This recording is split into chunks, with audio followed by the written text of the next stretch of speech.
Tinapay mula sa langit. A daily morning devotion with CRC family.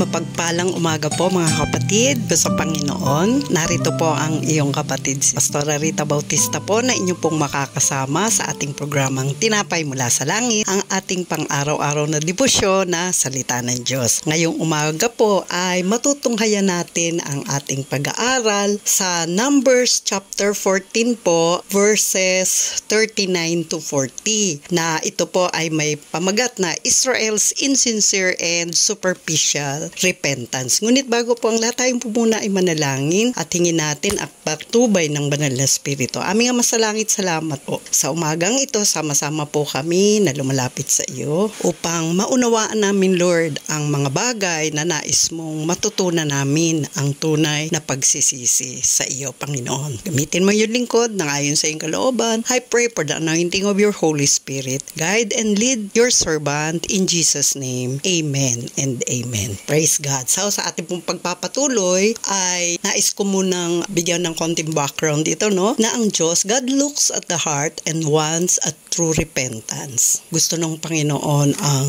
tunay na pagsisisi at ang penitent heart or yung isang puso na talagang sincerely talaga na pinagsisisihan niya yung kasalanan niya sa Panginoon. Pero ang mga Israelites ay insincere sa paglapit nila. Makikita po naman natin sa mga story sa Bible, umiiyak lang sila pero bumabalik din sila sa kasalanan. Walang totoong pagsisisi. Ngayon po sa atin, may lesson po tayong matututunan tungkol sa pamumuhay ng mga Israelites noon, yung kanilang pagiging insincere at saka superficial. Dito po matatagpuan natin sa Oxford Languages. Sabi po ang meaning na insincere ay not express genuine feelings. No? Sa Tagalog, hindi pinapakita ang totoong nararamdaman. Gawin na nating mas mababaw, plastic. Hindi totoo. May mga pagkukunwari. Ang superficial naman po is shallow, appearing to be true or real. Bababaw, parang totoo pero hindi. At mapagpaimbabaw, parang yung icing, no, sa cake. Akala mo masarap na masarap icing pero hindi mo alam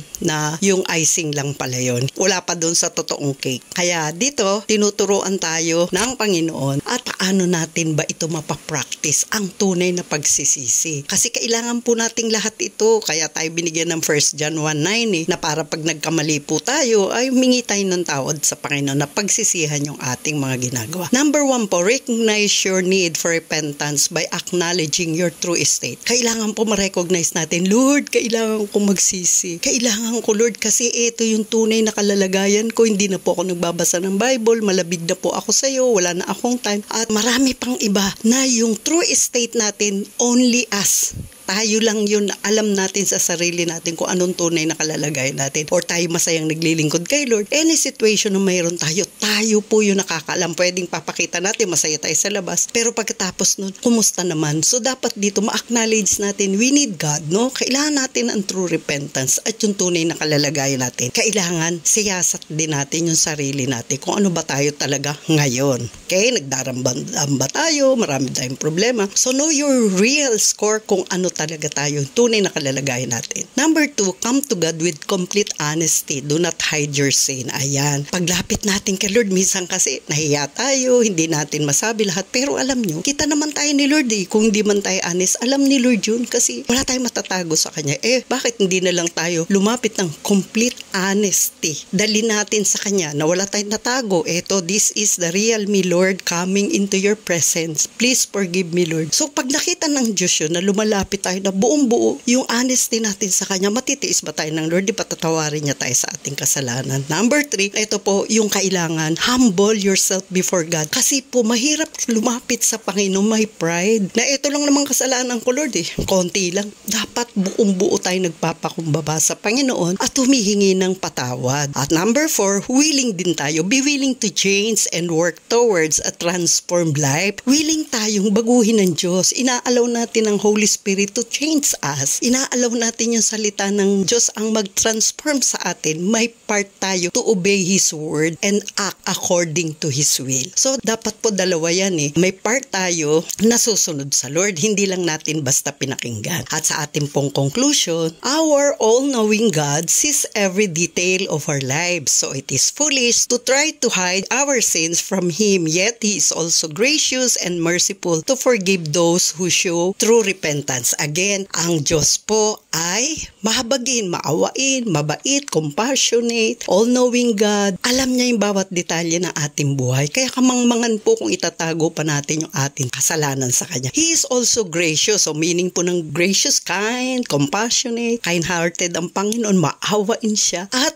pinatatawad niya yung tunay na humihingi ng pagpapatawad. Yung true repentance ang nais ng Diyos para sa ating lahat. So once na magkamali tayo, magawa natin yung hindi nalulugod ang Lord, lumapit tayo ng totoo sa Panginoon. Yun lang po, tayo po ay manalangin, magpasalamat sa Diyos. Aming masalangit, salamat po sa katuruan na aming narinig ngayon. Nawa po ipamuhayin po namin ang mga salitang amin pong natatanggap sa bawat umaga. Kami po ay magpatuloy na maglingkod sa iyo at magpabago ng ayon sa iyong kalooban. Help us, Holy Spirit, na magkaroon ng matinding conviction para na sa ganun, once na narinig namin ang salita mo, ay magbago po kami. Dalangin din po namin, Lord, ang aming bansa. Ikaw ang nakakasiyasat sa puso ng aming Pangulo, pangalawang Pangulo, at lahat po ng nasa kabinete. Lord, mahal mo ang aming bansa. At kung ang bansa ay may takot sa Diyos, at ikaw ang Panginoon, magiging mapayapa ang aming bansa, Lord. Kaya sa lahat ng kaguluhang nangyayari, mga problema po, kami po ay nagpapakumbabang lumalapit sa iyo. Patawarin mo ang aming bansa, aming mga pinuno, Lord, at ang bawat isa nagkukulang, Panginoon, sa paglapit sa iyo. Ito po ang aming samot dalangin sa pangalan ni Jesus. Amen and amen. Praise God. So ngayon po ay tayo pong alalahanin din yung ating mga kapatid, mga kaibigan, at patuloy po nating ibahagi yung mga salitang ating natututunan.